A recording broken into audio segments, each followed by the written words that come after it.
Hi, everybody. This is Kathy L. Murphy. And unfortunately, I'm reporting from my little cabin in the woods, Murphy's Law, instead of at Fort Lauderdale Beach, like my co host, Robert Gwaltney. Show him the sign. Can you all see this? Fort Lauderdale or die. Yes. And tonight we have Mandy Hayes listening. She's been doing yard work all day. So she's in Florida, so she just gets to enjoy this. And then Ruthie's from Chicago, and Ruthie has on her Esther Williams one-piece vintage bathing suit with her mermaid hair and her cat eye glasses. So we are in the mode. I've got on my cruise wear. This is what I got on my last cruise. So I've got on my cruise wear. I thought I would do that because I'm afraid my bathing suit is vintage too, but I'm not sure if I can get into it. So here we go. We're watching tonight, or some of us have already watched it, Where the Boys Are, which is a 1960s, they call it a bubblegum classic. Now, when I was a kid, we went to the drive-in on Sunday night. Robert, you don't remember this, but drive-ins was the biggest night of your life because my parents would get out the big pink Cadillac. My mother would pop popcorn and take her own iced tea, and we would all pile us kids in the back seat. My little sister would sit on the armrest, and usually by the night's end, she'd lay down in the back window and fall asleep. But I stayed awake for the whole double feature because it was things like Where the Boys Are, Beach Blanket Bingo, Blue Hawaii. Sex and the Single Girl. My parents weren't very discriminatory on the films that we saw. We went to see the films they wanted to see, and most of it just flew right over our heads. I just knew that poor little girl, in the show had something terrible happen to her. I never really understood why until I got older. But I love all the characters that were in this film. And what was the first time you guys saw this film? Oh my gosh. Probably in my early teens, I would think, on WTBS cable. What channel was that? It was Channel 2. Channel 2, but was it ABC? It was Turner. It was the Turner network. Oh, Turner. Yeah. You come. We had three channels when I was a kid. We had ABC, NBC, and CBS, and that was it. And when the midnight came, the Big Chief Indian came on, and you knew that your television watching was over at midnight because it ended. And now just look at it. We got television, Netflix, Amazon, Hulu, Hoochie Coo, you name it. 24/7. And but I have to tell you, the films that they made, I know they call it a bubblegum classic, but I thought when you grew up, this is how teenagers were going to act. They were kind of suave. I mean, look at George. They were sophisticated. Oh my God, they were so sophisticated. And when I think about how we grew up, we were just heathens. We just had long parted hair and our bear trap sandals on and our cut off jeans, and we were just running around like wild kids. And but this movie was a lot of fun, and I always dreamed of growing up someday. How many of you went on a spring break trip? So I went on a spring break trip, but only with my family. Very glamorous. Oh my God. We went to the Redneck Riviera, Panama City Beach, Florida. Panama is the where you want to go. Destin, Panama City, Walton Beach, all those down there.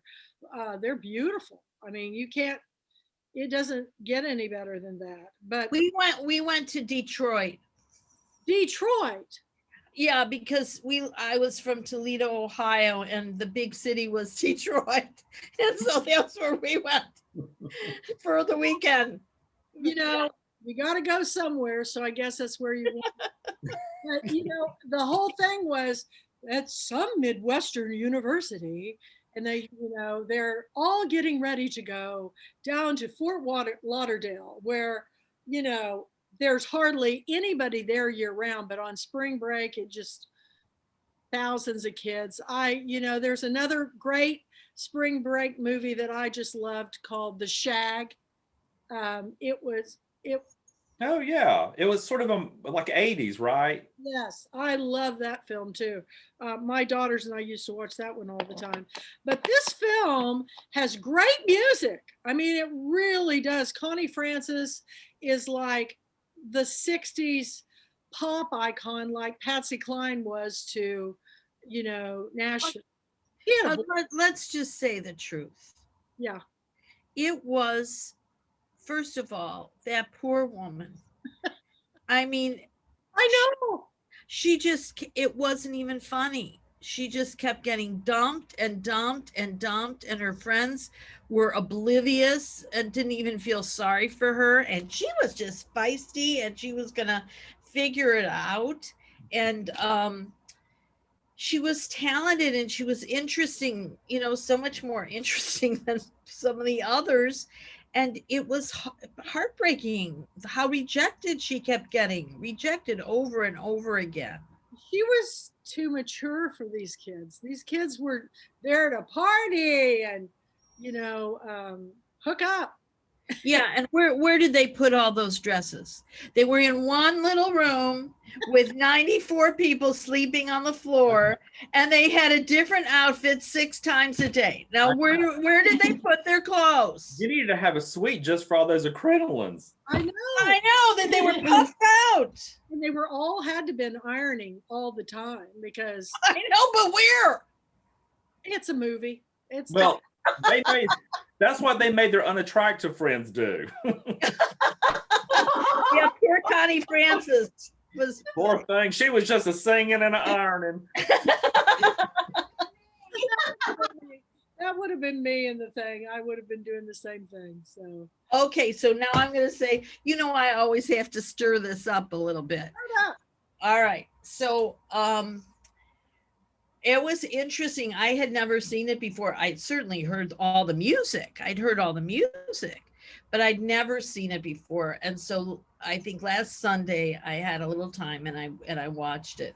And so I thought every male was the biggest.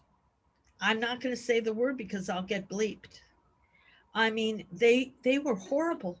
They were so, yes. I mean, if that was the representation of a guy at that time, they were as bad as anything on Law and Order SVU right now. Have you ever been down to Fort Lauderdale or Panama City during? I don't even know how to describe it. I actually, when I'd gone back to college at 25. And an older student said she was going down to Panama City because that's where her in-laws and friends lived.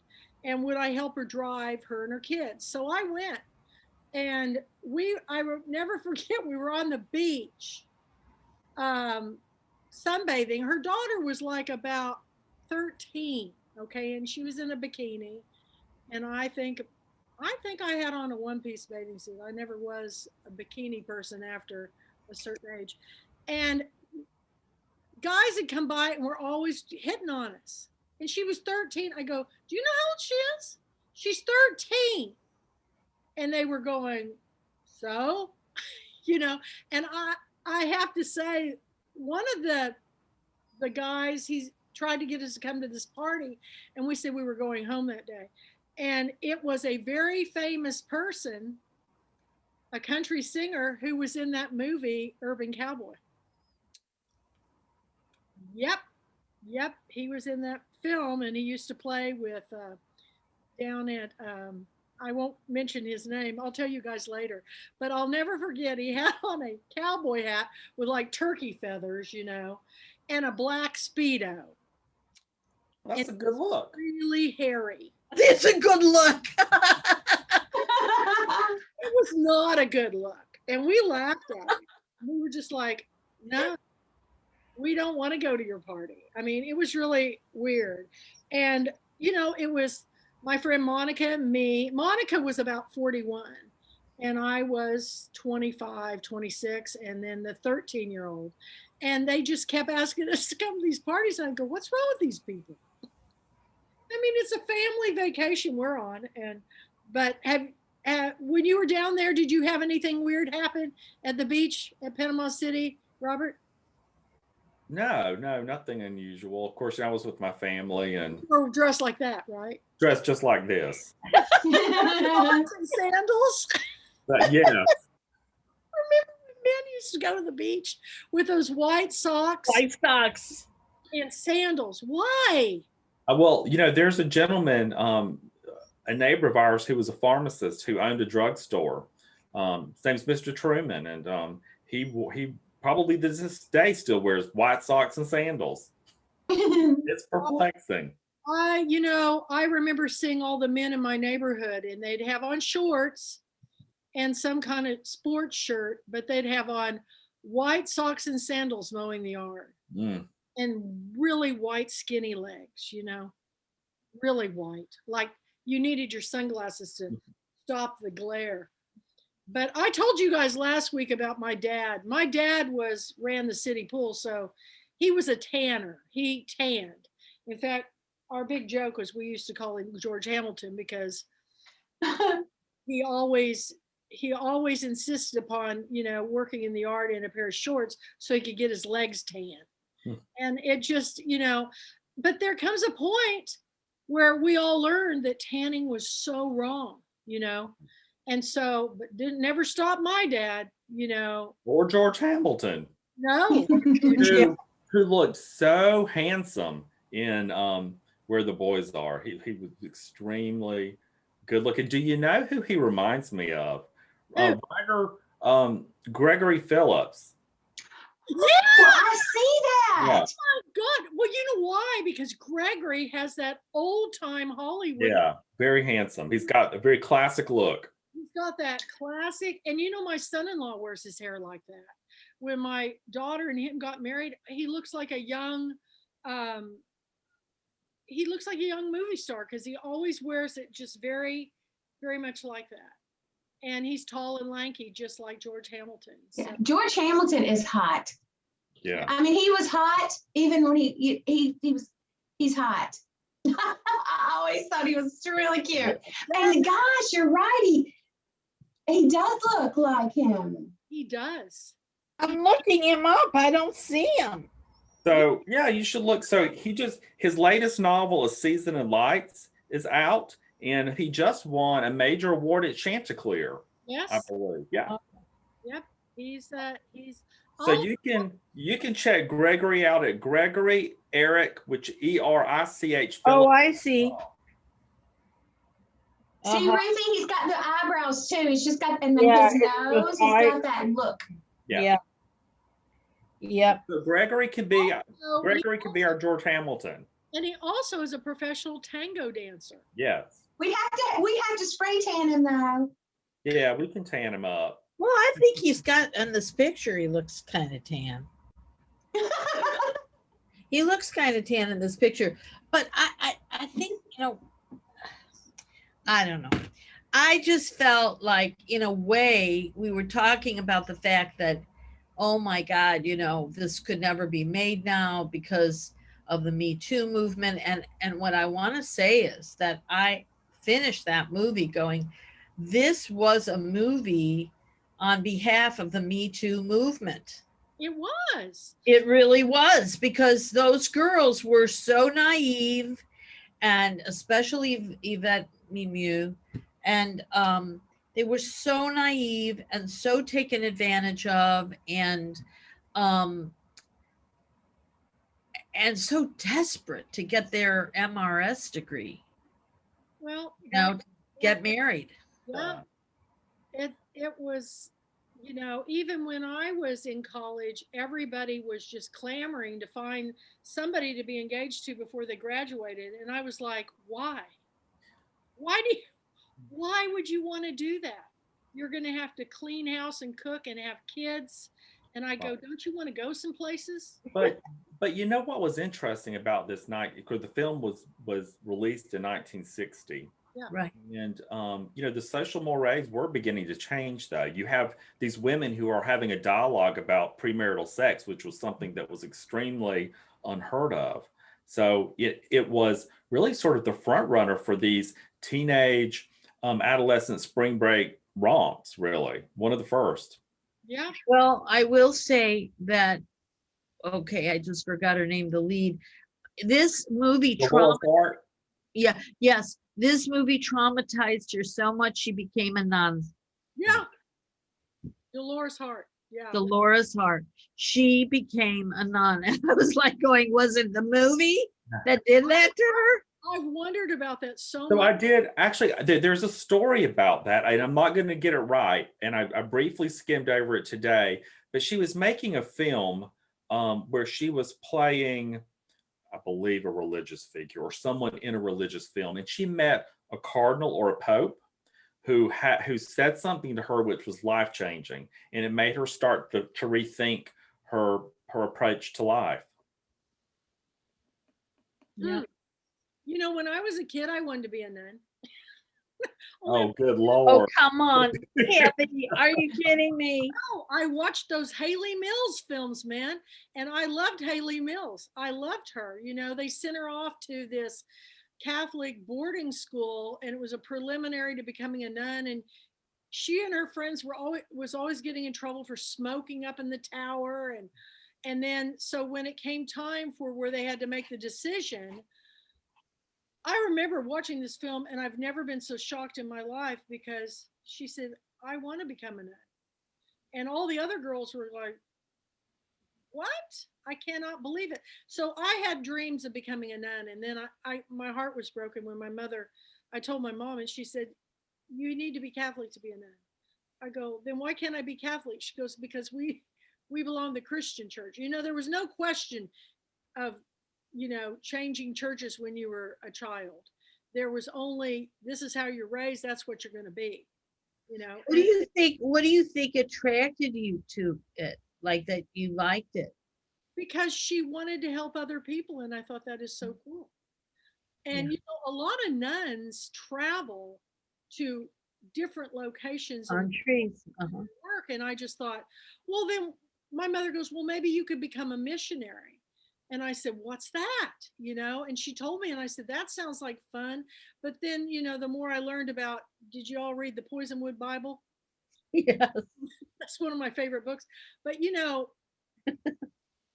missionaries didn't turn out, I mean, it didn't always work out so well. No. A lot of them ended up in a pot, so I don't think you could have dressed up a lot either.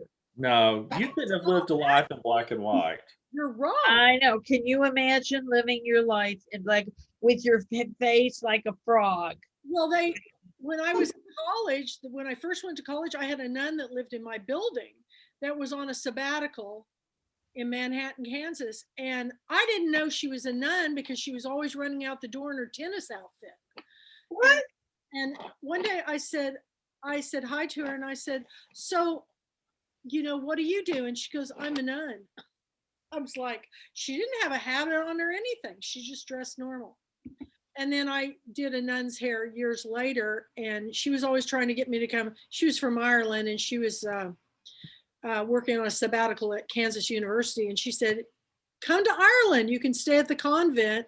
I should have gone because that would have been a great trip. But I was young and scared. I thought that's a long way to go and not know anybody.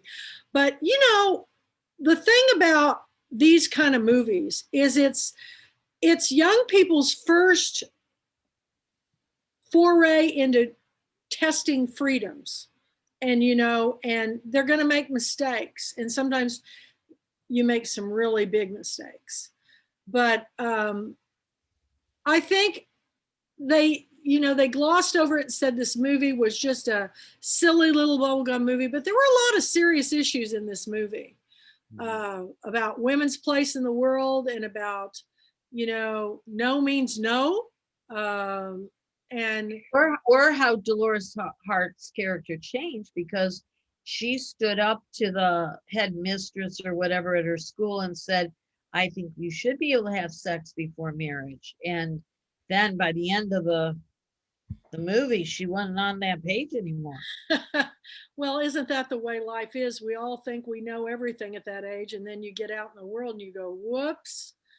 I know I was pretty cocky when I went to college at 17, and it didn't take me one day to know that I was out of my league.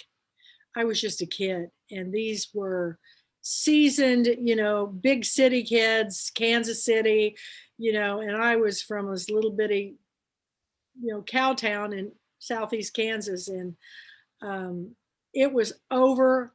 I mean, the first class I went into had 600 people in it. That was more than our entire school district had in the school. So it was pretty shocking. So when I saw the movie, though, as a child, I was caught up in the adventure because, I love road trips. I love adventure. And the thought of going off with your girlfriends. Did you guys have what they call seniors in high school got out a week early, and we all took a skip week where we went as groups places, and me and my girlfriends, we all rented a cabin on Table Rock Lake down in the Ozarks and went to Silver Dollar City and did that whole thing. We had a blast. And we just happened to have some Florida State, I think it was Florida State University's water ski team was staying in our same cabin area on the lake. And we kind of had a girl disappear in our group one night that met up with some of those people. And instead of that, in my little world, my best friend and I, during that week, for our graduation present, we took a bus to Stratford, Ontario, to the Shakespeare Festival. And we watched all these amazing plays, and I lost my virginity. Oh my God, did we hear this right? You did. You heard it right. Club. Oh my goodness. I know. You lost your virginity at a Shakespeare festival? Yes. To be or not to be? That was the question. That was the question. And it was like it was to be. And oh my God, what a story that was. And like it was after a show, and there was this cool guy, and then my friend, who was terrified, so we went back to our little hotel room, and my friend locked herself in the bathroom and slept in the bathtub. And I was this, like naive actress, right? Actress, just out of high school, 17 years old, 18. You were amassing experiences so early. I was. Canadian, how wild. I love it. So Kathy, I just figured out, so if you were a nun, your nun name would be Sister Lola Fandango. Which is a character in Where the Boys Are. She's the mermaid swimmer dancer in the local bar. Oh my gosh, Lola Fandango. That's going to be my new alias. And TV Thompson, the character played by Jim Hutton, was enamored by her, the older woman. That's right. That's yes. Hutton's character. I was so mad at him, I wanted to beat him up. I know. Didn't you? Poor Paula Prentice. I love her.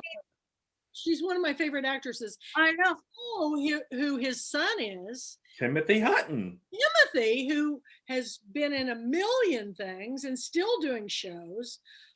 In fact, I saw him in the last show I saw him in was with Queen Latifah, where she goes to some Austria to stay in some hotel because she thinks she's dying, and she meets up with the chef. Did you ever see that? That is a good one. It was a good movie. I love that movie. But Timothy I love Queen Latifah. I do too. Me too.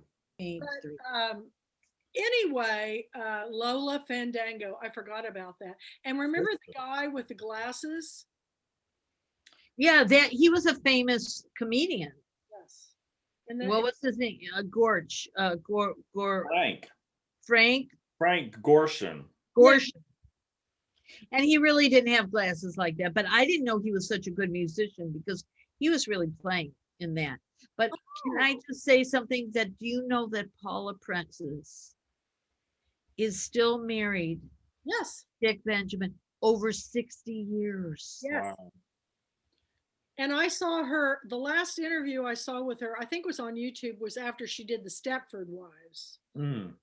But my favorite film that she was in, and I did this before Robert came on board, it's called Man's Favorite Sport. I don't know that one. Oh my gosh, you've got to watch it tonight because it's Rock Hudson.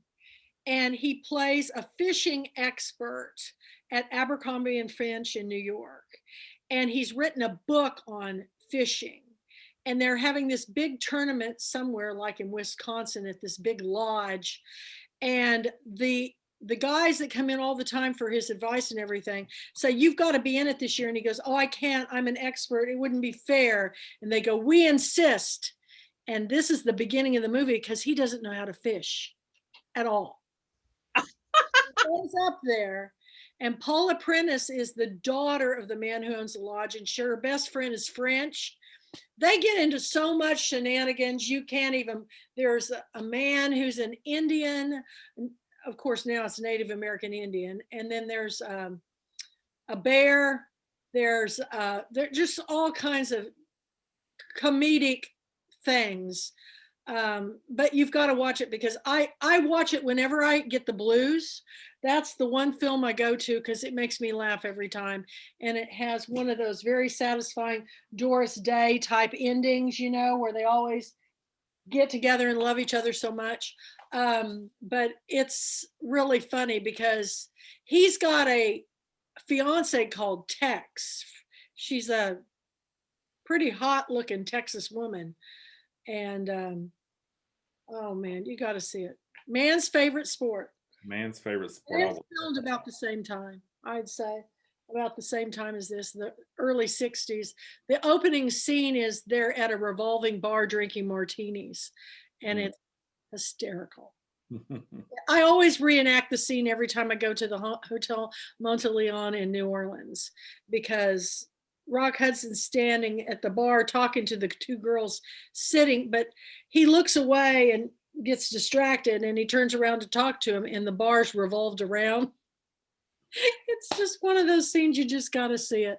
It's Rock Hudson was a comedic genius, and Timothy Hutton always played that kind of. Jim Hutton always played that kind of a. You know, he's kind of one of those guys that, you know, was popular, but he was always looking for the opportunity, you know, kind of like the guy in 16 Candles. He has 3 names. Played the Michael Anthony Hall. Yeah, he's kind of like that, you know. He's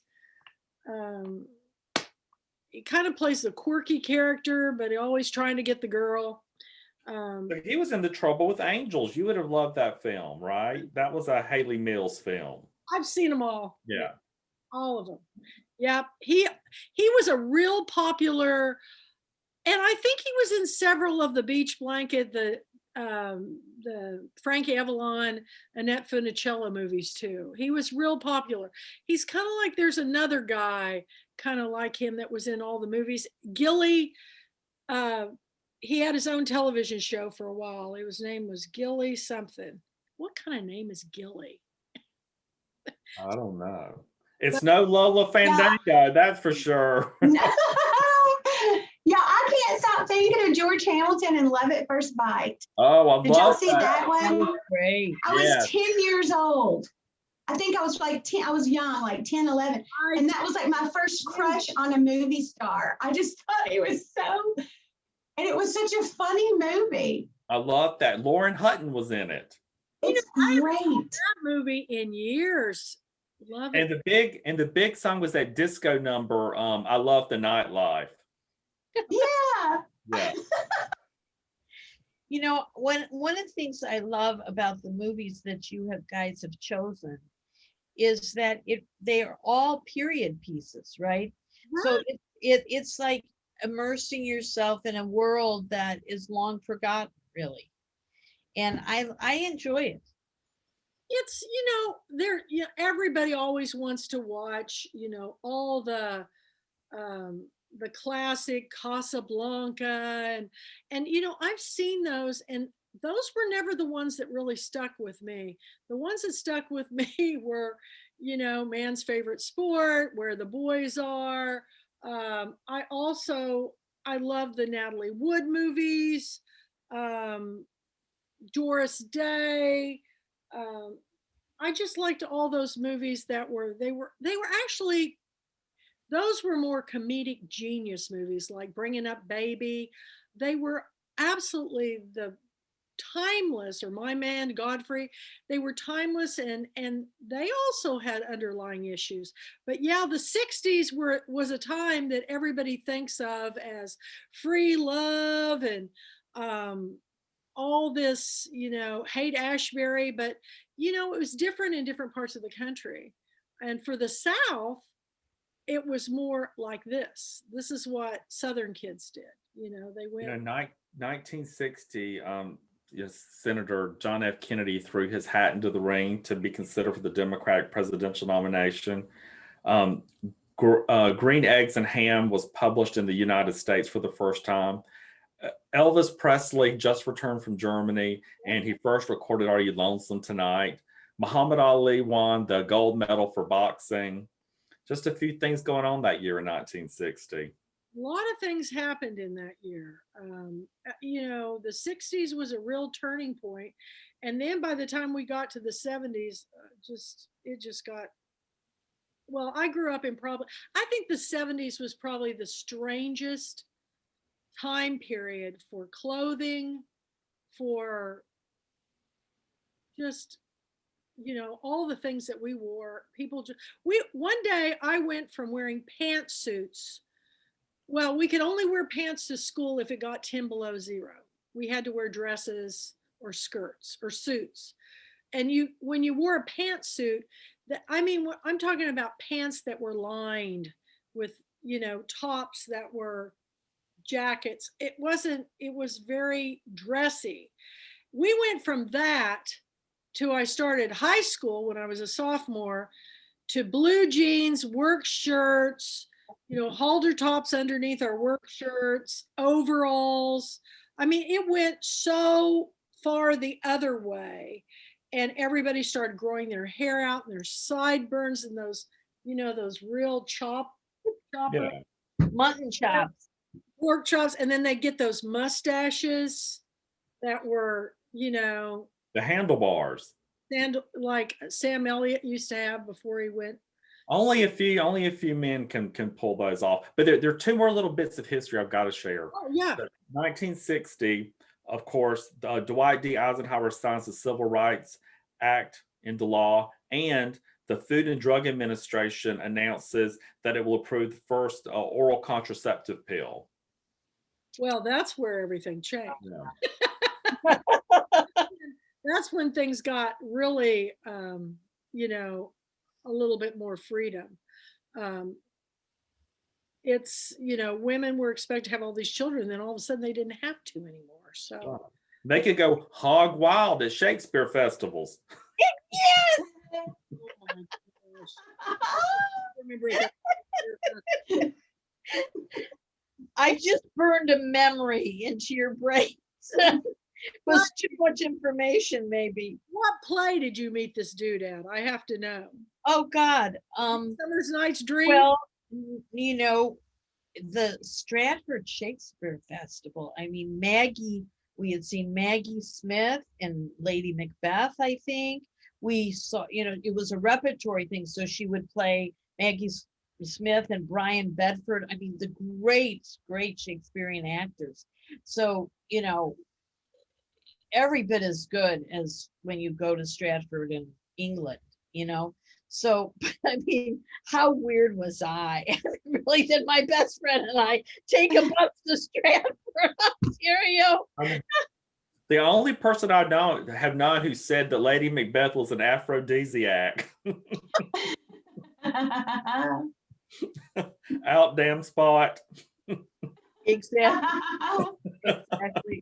Oh, We have a pretty phenomenal Shakespeare festival here down the road from me at Kilgore College. People come from all over the place to be in these productions. They have them every summer, but they've been kind of on hiatus because of COVID. But they're fantastic. The costumes are incredible, incredible. So, but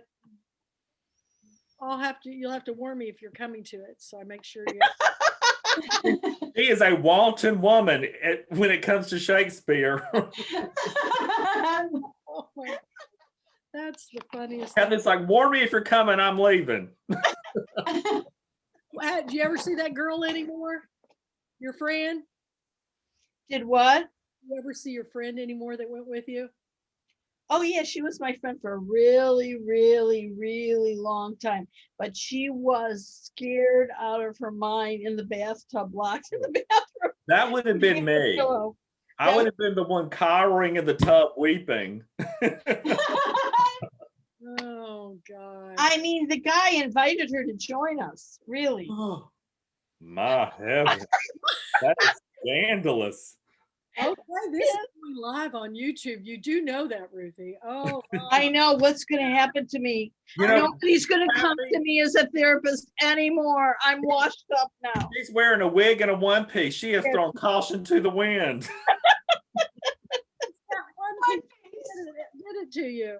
You know, it's so funny. And the clothes in this movie too. I mean, like you talked about the dresses, but even how they, you know, went to the beach, you know, everything that they wore was like. Okay. They went to the beach in their sequined one-piece bathing suits, and then they went to a bar to have a drink wearing the bathing suit and no skirt. Did you notice that? Listen, I went to Hawaii when I was 19 and I never wore anything but my bathing suit for the whole 7, 8, or 9 days. Nobody wears clothes in Hawaii. In fact, when we went to the first time we went on Waikiki Beach, this woman went jogging by and she had to have been 110 and she had on a string bikini. I'd never seen a string bikini. And all I can describe is that her body was so, it was like beef jerky. It was just like dried up and just taut. You know, you could see every tendon. It was just like, I thought, but she had on a string bikini and I was going, but you could go downtown Honolulu in your bathing suit. Nobody said a thing. Walk in a store. And not even with a wrap or a skirt around it. Now, I mean, she went for a drink. That had to be with, that was Dolores Hart. She went for a drink with him and in just a regular bar. I mean, you know, like, and just sat down and I can't imagine. well, I had a really good time when I was in Hawaii because it was like that. We got up every morning. The first thing you did is you went to brunch and they had, you know, all these tropical drinks. They were all spiked. You know, I took a drink of tomato juice and I go, what is this? It was a Bloody Mary. Everything was spiked. So we pretty much just drank our way through Hawaii. It was so much fun. And we got tan and we rented a Volkswagen Thing, you know, one of those turquoise convertible they used to make, and drove around the island. We went to Pearl Harbor. We went everywhere. We went and watched. Now, this is how long ago it was. We watched the Wide World of Sports filming the surfing championships. And I was used to seeing Frankie Avalon on a board, like up close. They were specks out in the ocean. I go, well, you can't even see them. They're because they paddle out about a mile before they catch the waves in. And on television, you just see them, you know, surfing right up to the beach. But that's the time I bought a bathing suit in Hawaii. That was so cool. It was a mallet. Remember mallets? Those were the new, they were deep V-neck and it had braided straps that crisscrossed in the back and it was high cut up on the legs, you know, in the 80s. Remember how they cut like Jane Fonda workout tapes. Remember how they cut up? And I went running out into the ocean. I'd never been in the ocean before. And I'm running out there, and my two friends who were sisters were up on the beach.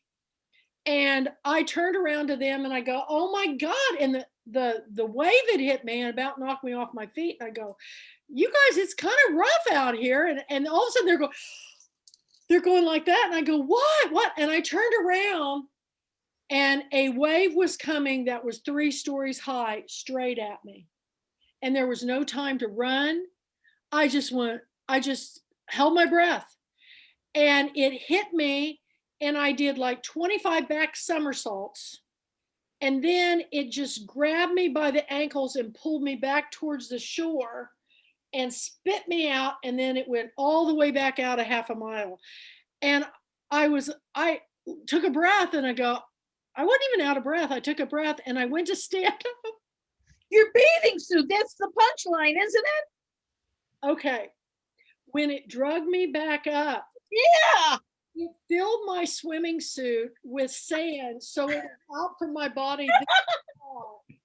And one strap was hanging by a thread, and I'm holding it, and I'm with one hand, I'm trying to open my swimming suit up and let big giant bucketfuls of sand come out. And it was like in my in the crotch, the whole 9 yards, and everything. Oh my gosh, I'm trying to get this to stop. And so I go and I look at my friends, and they're laughing so hard because when the sand all fell out of this brand new bathing suit, the legs had no elastic. So it was just like wobbly. It was like culottes. And I remember I ran up there, and they're crying, they're wetting their pants, they're going, oh my God, Murphy. They go, look at you. And I go, what am I going to do? What am I going to do? And I remember Sherry dug around in her purse, and she found a diaper pin.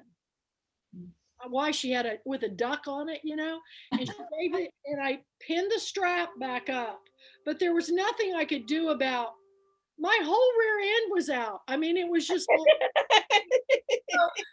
I had this wrappy thing that went around me and twisted around my neck. So I wore it until I got back and got my old swimming suit, but I totally ruined that swimming suit. And, but I found out there were flags flying, and there was extreme undertow, and you weren't supposed to go into the water that day. You could have died. Well, yeah. And all these surfers were standing up on the top of the beach up there with their boards, and they were howling with laughter, looking at me, trying to get those off. It was just, I didn't know anybody, but I was just horrified because I don't know how you can describe it. If you have on the bathing suit you have on, and you stretch it out about 4 feet on each. I get it. I do. I get it. And it was just like, swamp, slosh, slosh, slosh, slosh. And then it was salty. It was not good. And so anyway, we were on the North Shore. And so then we drove around to the Eastern Shore, and it was beautiful. The waves, you could ride the waves. It was great. So we swam there. But I'm going to tell you, I have a big respect for the ocean. And Mandy was telling me, I said, you have any sharks out at Fernandina Beach? And she said, oh yeah. I go, golly, I wouldn't want to get in the water. I go swimming all the time by myself.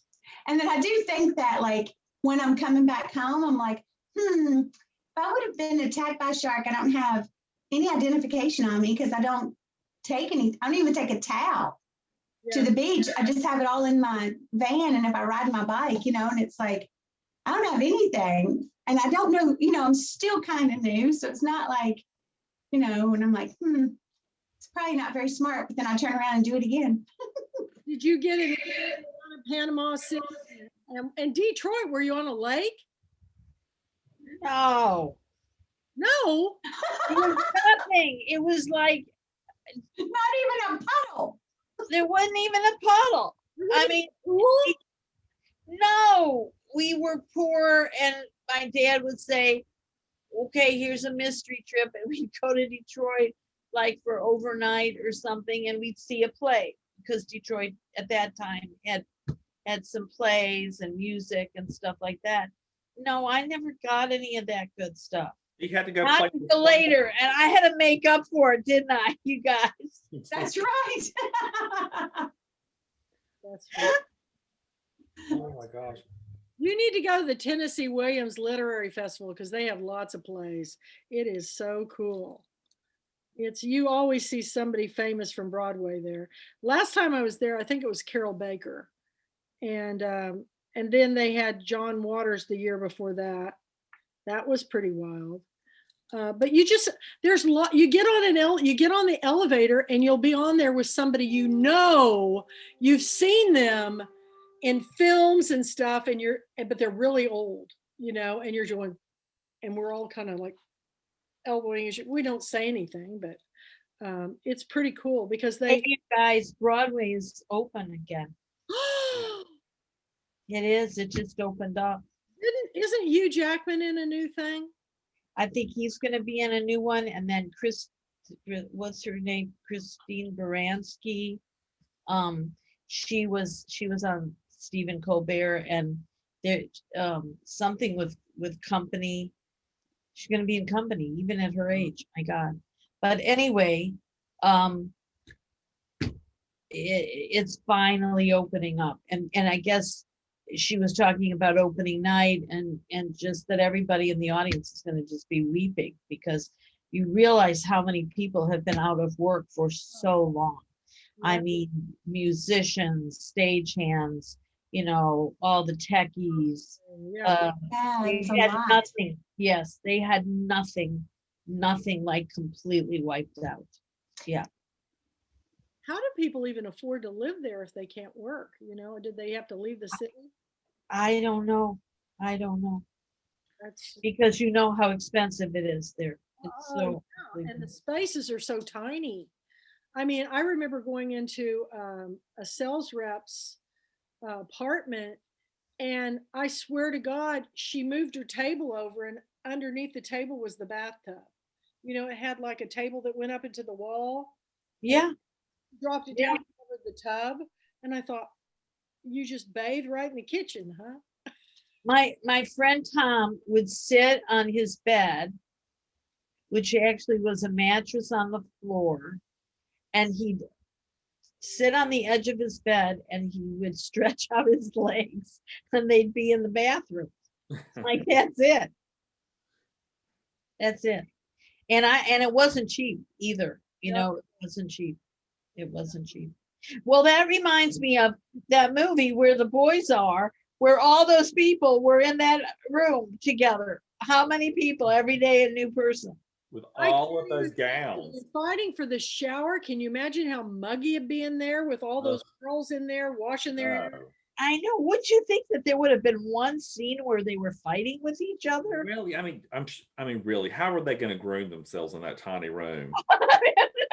But not even that. Where was their stuff? I know. I have no idea. It's crazy. I guess they kept it in the car. In the car with Connie Francis. Poor Connie Francis. Oh, where the boys are. In Cairo, Georgia, we would have said, where the boys at? Where the boys at? That would have changed the song. Would have. Where the boys at? Well, Ruthie knew where the boys were. Oh my God. Oh my God. So one of my favorite lines is, it's not from this film, but it's from Mommy Dearest. And it's when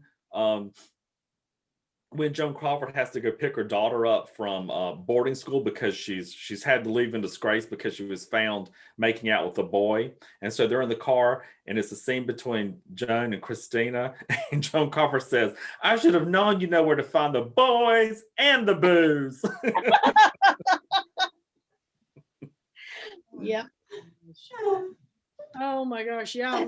We didn't really hear of any parents or anything, or No. Nobody knew anything about anybody's life. Nothing really. Just board, just the school that they were at.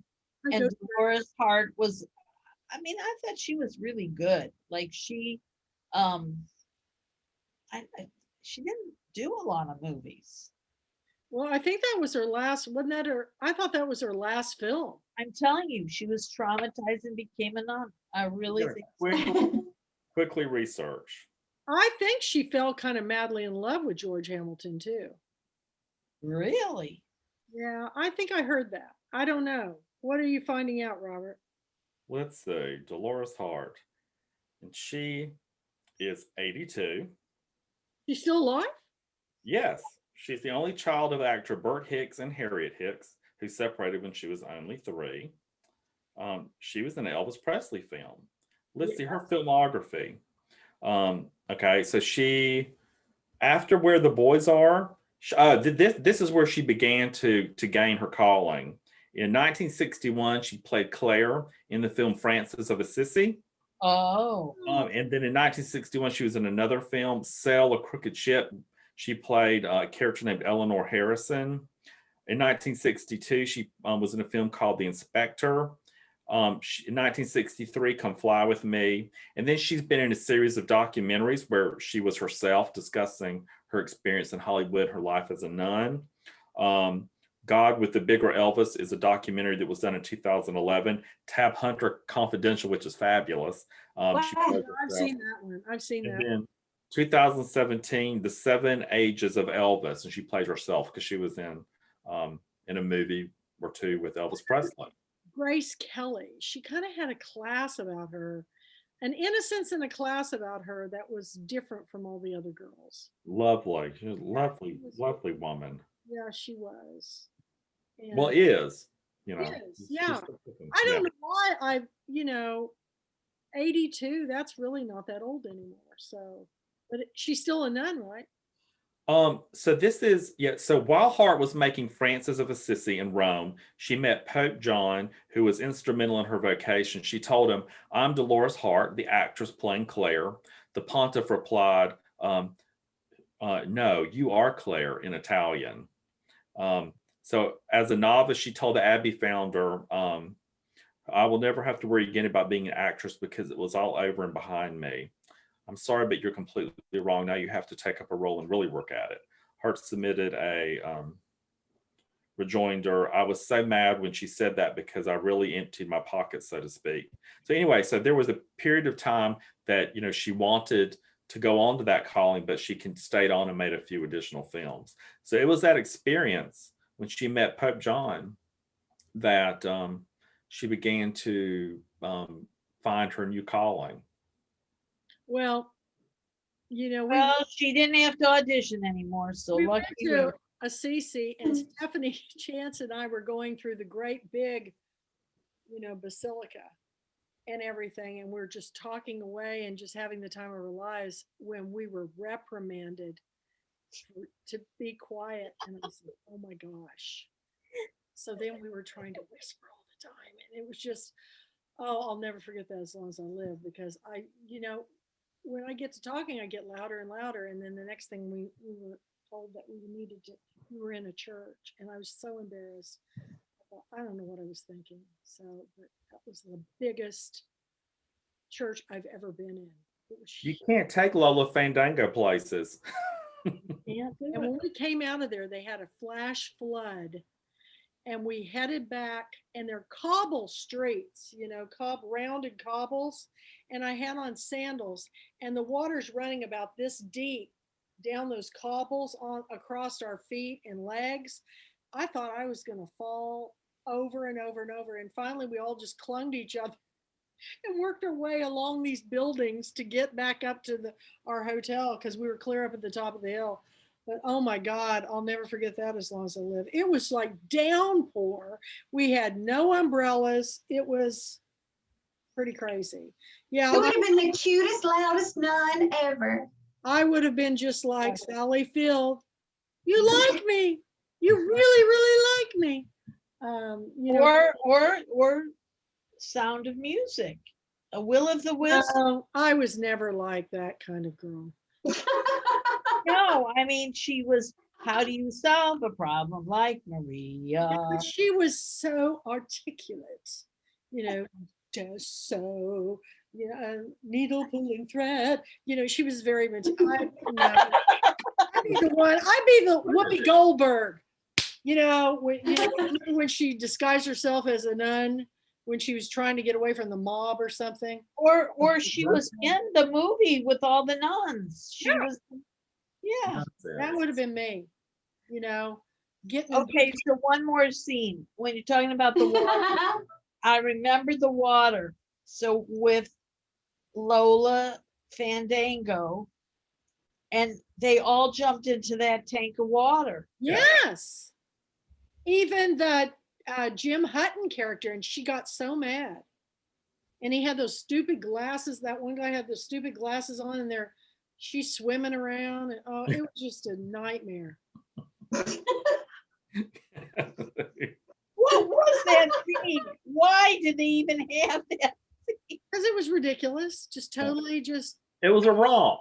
It was a romp. That's what it was. It was a romp of a movie, and it was meant to entertain. And, I wonder if teenagers at that age thought it was hokey or they thought it was cool. I think they probably, I don't know. I'm thinking maybe they thought it was cool. I was a kid. Obviously, it certainly wasn't truly representative of what youth were like then, but it was a glamorized version. Well, yeah. I think it was probably a lot worse when you went down there. But I actually was going to go on a spring break after my sophomore year. This guy that I used to go dancing with all the time, I didn't know he was gay, but he'd call me up and say, hey, you want to go dancing? I go, yeah, I do. And we go dancing, disco dancing and stuff. And he said, listen, we're going down. Do you want to come with us?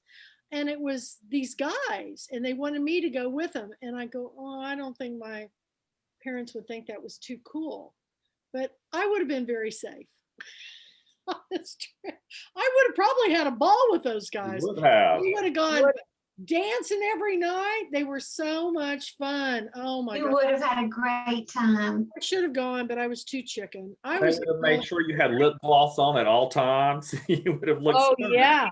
My Flame Glow lip gloss. The last time I went dancing, it was with my friends, a married couple, and they were adorable. I actually bought their wedding rings for them. But I was having a horrible time. And Matt and Liam said, we're taking you dancing. And I got married so young, I just never. But anyway, we had the best time. I did not come home till 4:00 in the morning. We had, oh my gosh, we had so much fun. I loved to go dancing. And then I was married to a guy who didn't dance. That's what's really crazy. And so that's why Girlfriend Weekend, we have the great big ball of hairball, and everybody dances as a group because I love to dance. And Gregory told me he was going to teach me how to tango. And then it all went down with COVID. Well, 2023. I'm hoping. Or there could be something in between. You never know. There might be some big old get together. We don't even know. Oh my God, you're right, Robert. Could be some little mini reunion or something. We don't know. But the possibilities are endless. Oh my God, we could just have a big hairball. We could. Just a big hairball get together. I think a hairball would be really fun. That would be super fun. Somewhere. Ruth is ready. Huh? Just throw a little Shakespeare in there. She's ready to go.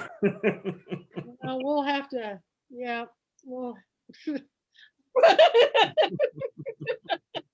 there's so many things I could say, but I won't. It's just priceless.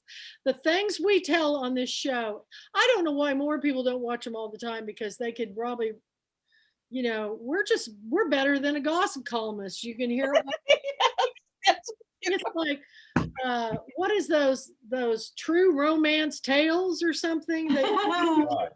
They were those magazines they used to read back in the 50s. They were called True Romance. I don't know. They would have these scandalous stories in them. I think we're very sophisticated. I'm sorry. I mean, and Robert comes. Says Ruthie in her one-piece bathing suit and wig. That's right. We're very sophisticated because in comes Robert, and he's always got the historical, context to it all. I think of this as a very I think we're extremely highbrow, Ruthie. yes. That's why I am not on camera. I've been working in the yard. I've got on a sweaty t-shirt. My hair been at the top of my glasses. I think I have like blood from a stupid thorn bush that I had to pull Pearl out of. Her So dogs were chasing toads through the yard the other day. Pearl got out of the fence. She gets on through mine and she'll get hung up between the two fences at my neighbors and mine. And not worried too much because she couldn't get out. Well, that little turkey figured out how to get through, and then she was in a yard behind mine. So it's like I was running over, and then I was like, shh. I had to get in my van because it was a block, I was just so wanted to get there quick. She was stuck under his shed, under Stanley, that I don't really know Stanley, just to say hi to. So anyway, it's been a mess. And a dad. So that's, I'm not, so I could not be on camera. Worse than even usual. Well, you are beautiful. You are so beautiful. You could have smudges and you'd be adorable. Wait a minute, didn't I send you a wig? Aw. You could have slapped that on your head. You did send me a wig, and if I would have thought about it quick enough, I could have grabbed it. Because, I swear I've been working on this painting stuff all day, getting, you got to put the tags on them, you got to sign them, you got to do all the stuff, put the wires on the back, and I'm still not done. So I got to do that tonight and in the morning. So, Well, I hope you have so much luck. I wish you all the luck I do too, but tomorrow. Ruthie got me started off, so I'm pretty excited about it. And you saw her painting, didn't you? Isn't it pretty? It's beautiful. Oh, lovely. That's It is very Ruthie? pretty. This is Ruthie's. Well, it's going to a client, right? Yeah. But I It's just love beautiful. it. I just love it. And I want to say, like if I'd won the lottery, there were like 3 or 4 of those paintings you've got that I would just, I marked this one behind me. Oh, wait a minute. It's over here now. I marked this one so high because I don't want anybody to buy it. yes. Oh God. Well, that's my favorite. That's my favorite one. Of course. Oh, it changes colors every time I walk by. And my cousin, I love her to death. She goes, "Are there deer up in trees in that painting?" And I said, "No, they're up on these ledges." Right.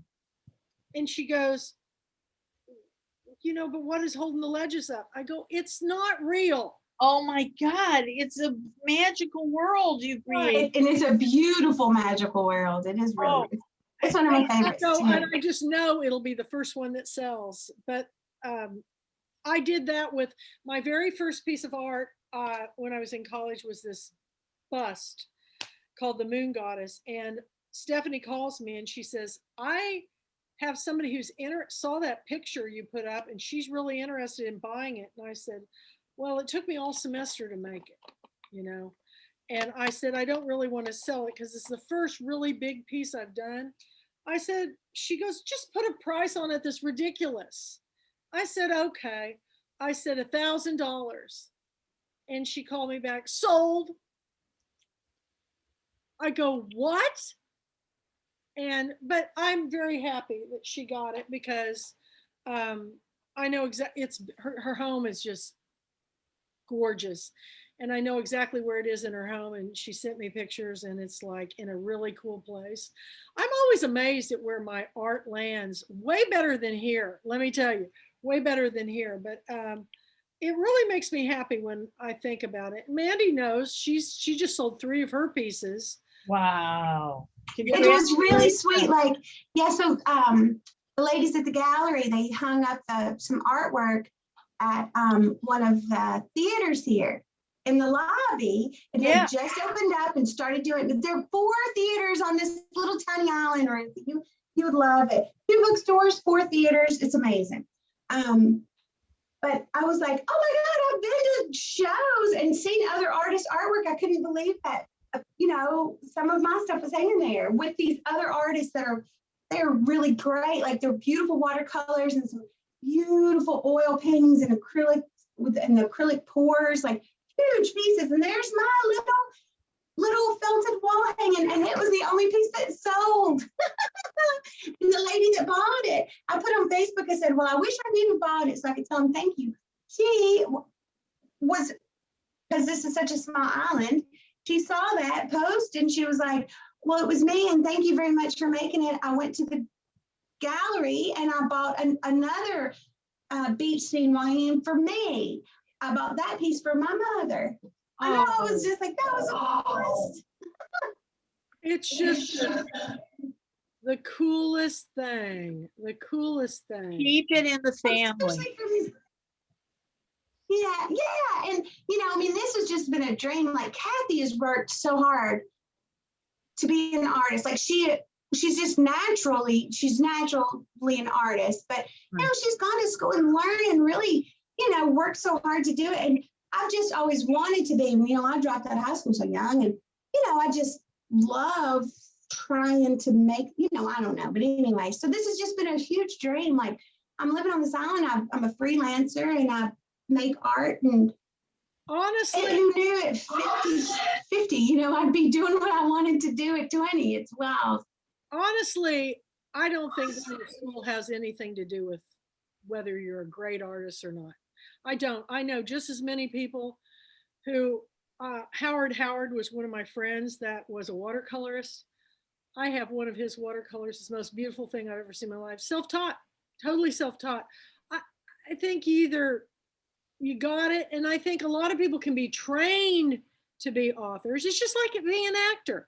I think you can be trained to be an actor, but some people just have it. They just. Well, it's kind of like William Gay.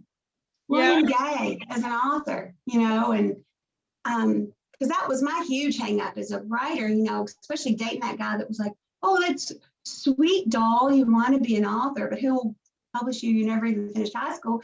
And then when I met like Sonny Brewer, and when I said that, he was like, hold up a second. He gave me a huge list of authors that had never gone, so I was like, oh, well, okay.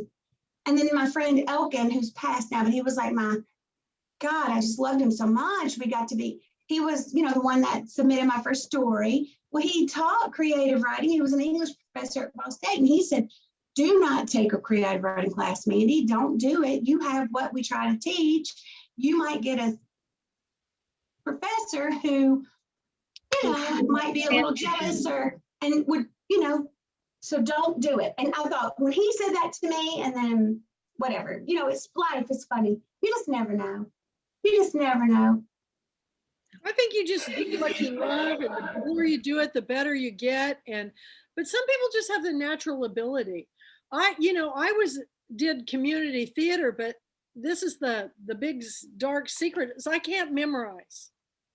And people go, how'd you do all those lines? And I go, I have no idea. Because I can. And when I was in Steel Magnolias, I was in every scene. So I had, when I go to get the comb, I had a little cheat sheet here.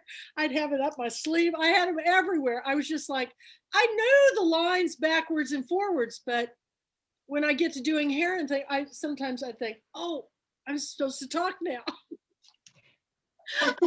But people go, you couldn't tell. They go, you never knew, Kathy, that. And I said, well, Steel Magnolias killed me because I never got a break. And I said, I can't do this anymore. Now, if you wanted me to get up and do improv, I could do it all day long. But you do it all day long. You do. Yeah.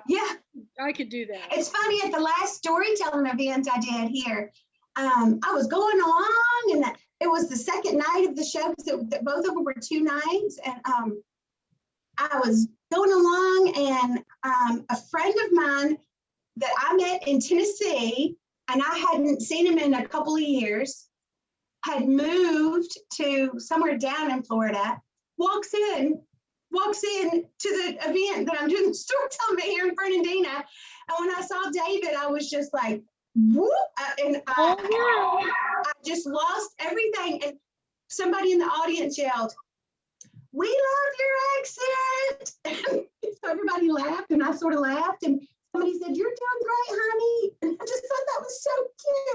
That And I was was going to pick it back up, but I was like, for 1 second, I was like, I just wanted to jump off the stage and go hug Dave O'Connell's neck. I couldn't believe he came down to Fernandina. It was so weird to see him. They have a big story. They have a big story right now in Garden and Gun magazine on John Grisham. He's got a place at Fernandina Beach where she lives. He does. He lives on Fletcher. He lives in a beautiful blue house. It's looks like a farmhouse instead of a beach house. It's pretty cool. It's like, and it's right on the beach. It's right off Fletcher. It's like you see it going down. Because I love to go to American Beach. I go down. We like with my neighbors. We'll go down to the north end of the island or the south end of the island. We like to go to American Beach and swim. so Wow. guys. We pass John Grisham's house all the time. So guess what I'm going to be doing when we complete our call tonight? I'm going to make myself a delicious cocktail, and I'm going to dig into Mandy Haynes' Walking the Walk. I saw your presentation. It's so Oh. That beautiful. arrived today. I'm so excited.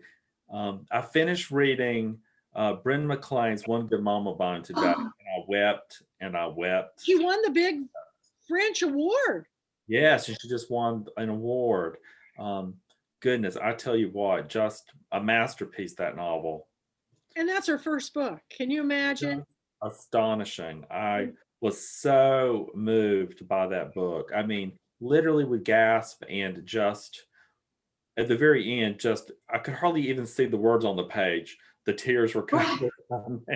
I was just weeping and weeping. And when I was done, I made myself go to the gym just so I could sort of get myself out of that emotional place. But what an inspiring novel for a writer to read as well. You know, when I read that, I thought, God, I'm going Yes. to be a better writer. I'm going to be a better And writer. she is a writer that champions writers, like, like Pat Conroy. She is like Pat Conroy. She is I want to be like that. When she won I love her. Pulpwood Queen Book of the Year, her speech, she just burst out crying, and just, it was so authentic and so heartfelt. And it's funny, you watch people that win awards, and the ones that impress me are the ones that are just, what? I won, and then they just go, she just gave the most beautiful speech ever. And then some people go, thank you. Thanks. And you're going, wow, you just won out of all these authors, and it's just, thank you. I don't even know what I'd do if I ever won anything. I can't imagine. I won the science fair one time in the 5th grade. For what category? What It was- category? Did that. It was just the overall category. It was the local science fair, and I got to go to the University of Georgia Athens to watch the state science fair. And what was your interest? What were you doing? It was a hypothesis. I think that boys are better at, or girls are better at math than boys. Oh, That was the hypothesis. It's been many, many years ago, but yeah, I won, and I won a medal, and my photograph appeared in the Cairo Messenger. Oh, Lord. That's awesome. It was a good day. that was a good day. So what were you like when you found out you won? Oh, I was stunned. I was. Did you get a scholarship of any kind? No, oh no. So it was, it was the 5th grade, and it was so it was not a huge deal. It was for me, of course. But I did get a trip to go to, like I said, to the University of Georgia. I mean, that's big. Yeah, and I got to attend the state science fair, so it was exciting. This is the first time I'd ever been on a college campus, so it was exciting. So what were you, like 11? Yeah, I would have been probably around 11. I remember that I had one of those Adam Rich 8 is enough haircuts, the bang down my ears, and I was wearing a white Oxford button-down shirt with a striped Izod sweater over it that I gotten for Christmas. Oh, I love it. That's so cool. Have you ever won anything, Ruthie? Sure. Of course, look at her. She's It one. looks like she's naked. Well, Does I she think not I look like a mermaid? I did. I told you the story that one of the things that I won was I was in my junior year in high school, and there was a special program at Northwestern, and I went to that. I got a scholarship to that. And I told you this, I mean, I've told this story many times. And it was like the last day, and we were going around one of my acting classes, and the teacher singled me out, and he said, you can do anything, you're so gifted. And then the woman, the young girl next to me, he said to her, you just give it up, you have no talent whatsoever. It was so horrifying. And I was crying for that lady, that girl, and I actually was, it like smeared poop like on me, because it felt like we wanted to choose. And then that night, my parents had come in and everything. I won the big Jeff, Robinson Award, and that was a full scholarship to Northwestern. And I had to go up and I had to say something.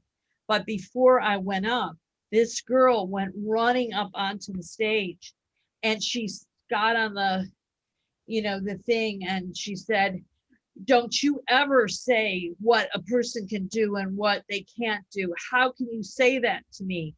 And she was sobbing and crying.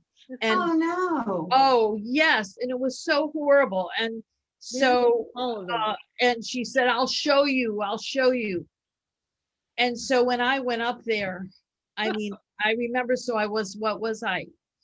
I was 16, almost 17 or something. And I went up there to get this award, and I felt horrible about it. And I said, oh, that's so sad. well, it isn't sad. It was good. It was a good learning for me, because it's random, Well, okay. who knows Yeah. what happened to her, Yes, I'd worked hard. Yes, I was talented, and I made a vow. I mean, I remember going up there and saying, thank you for this award, because it is going to be my ability to go on to college, here. And I said, but I will tell you that I will never forget this night. And if I ever become a teacher, I will never hurt anyone that way again. I will never, I mean, I didn't hurt that person, but I will never, you don't know what is going to happen to anybody. And well, that's what's so sad. When I said so sad, that's what I meant. It's so sad. Not really so sad for you, but just, it's so sad. Like, you don't, like, how would you say that? Supposed to be. Right. And so that was actually stamped in my head, that every class that I have taught since has rules of engagement. There is no judgment. If we do any kind of criticism, it is not evaluative. It is not saying this is good or bad. It is only descriptive criticism, meaning it only just describes what you see, and you don't put a good or bad on it. And because that just broke, I mean, it broke my heart. It just broke my heart.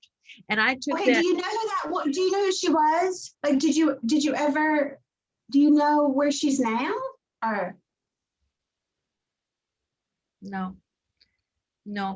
And I did make a promise to myself that I was going to go, and I was going to work so hard, because I had won that. I was going to work so hard, and then I did become a teacher, and I did make it really safe for people after that. Like, so it was really profound for me. It was life-changing. But what it did was neutralize me about awards.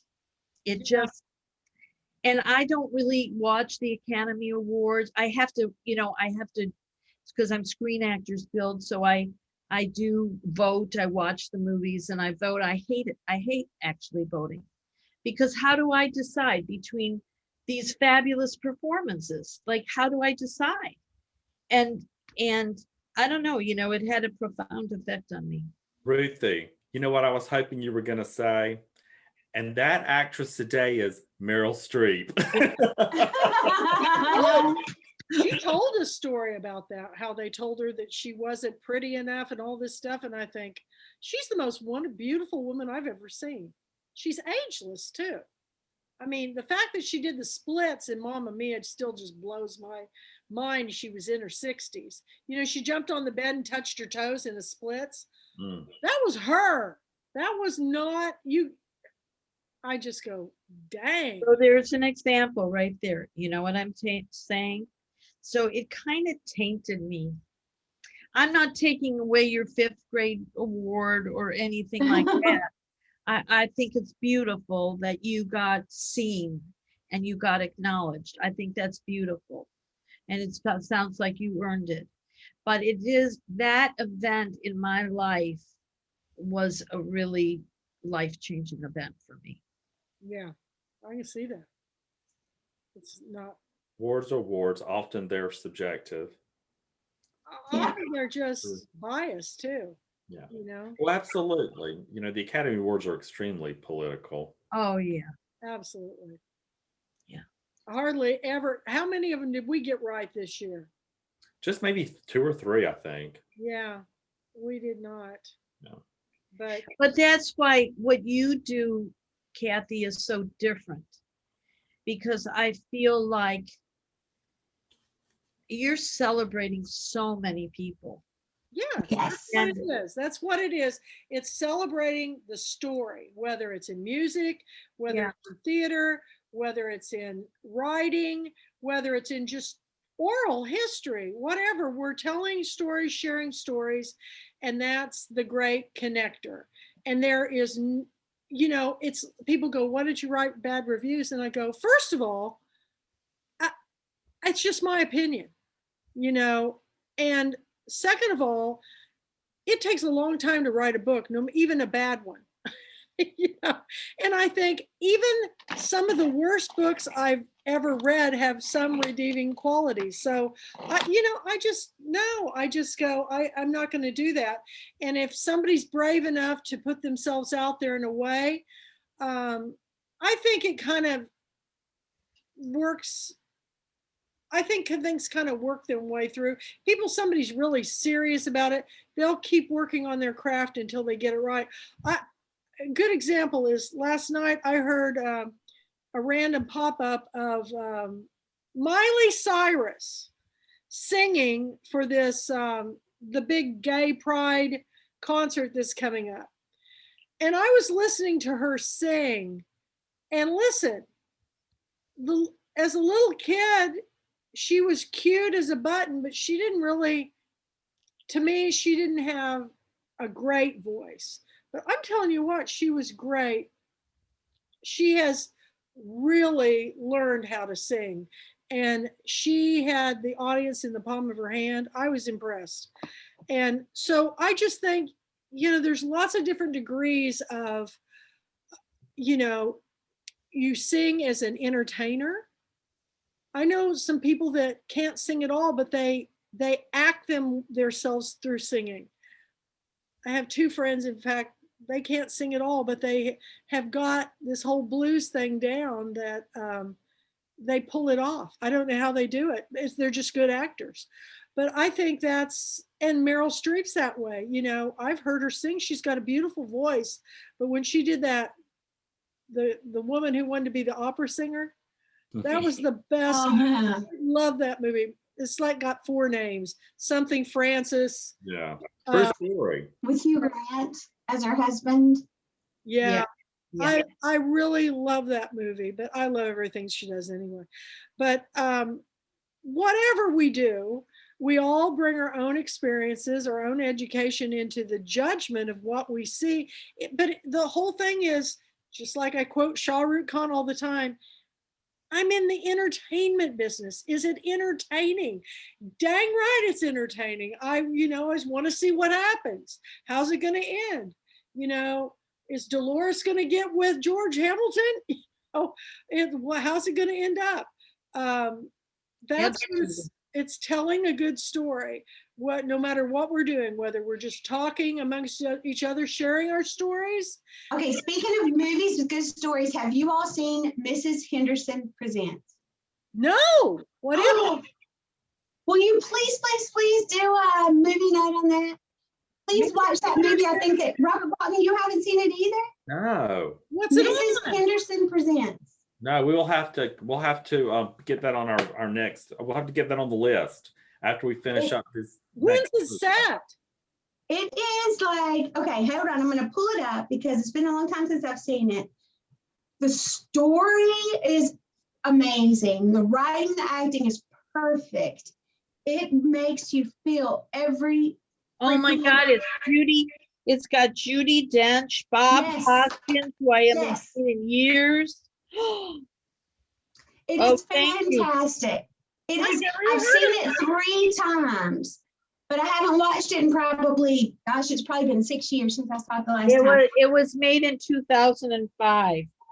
Okay, so I went to see it at the movies. I had no idea. I used to just go to the movie theater and I wouldn't even know what was playing.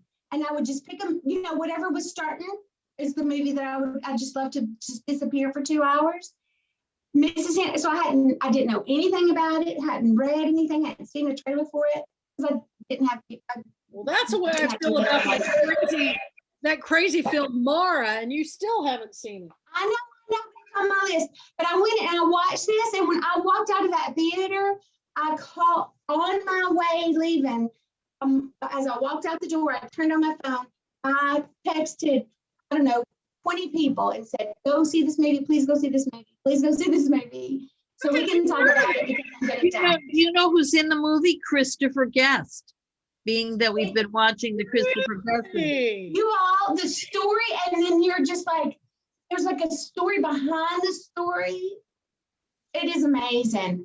You will laugh. You're going to laugh. The fried eggs thing. And we have, so just like the book Rant, which was Chuck Palahniuk, was one of my favorite Chuck Palahniuk books, the Fight Club guy. I made earrings that were dog tags, rabies tags. And if anybody recognized the rabies tag, and if I said Rant and they said, "Oh my God, Chuck Palahniuk," I took off the earrings and I gave them away. Like I gave so many earrings away. This movie, Fried Eggs.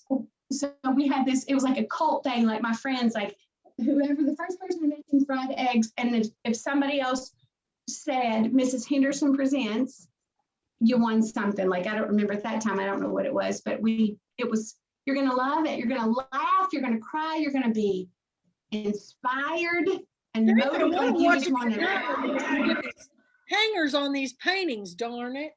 Okay. All right. Okay, well, you guys, I got to get going because I got that big show tomorrow. I'll be mailing this out next week, okay? Sweetheart, don't rush. Don't rush.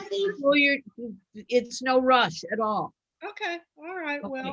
Well, I'll get it done. But anyway, you guys have a wonderful night. Next week, what are we watching? Oh my goodness. Hang on a sec. Let's see. What are we watching? Long Hot Summer. Oh.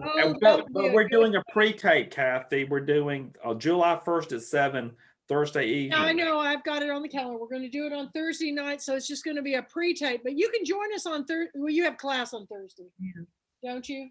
Yeah. I have.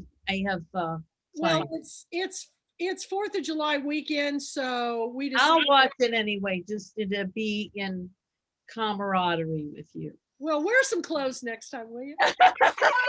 It looks like it's like a mermaid. Like I don't know. I kind of like her naked. That's what that guy said in Canada. Okay. All right. I'm never gonna let that drop. I'll never live it down. Okay, where the boys are. Well, one of them was here tonight, and one of them's still up in Canada. So you guys, we'll see you next time. Next, down the road, wherever we may be. It's all about the story. We'll see you then. Bye-bye, everybody. Bye. Bye.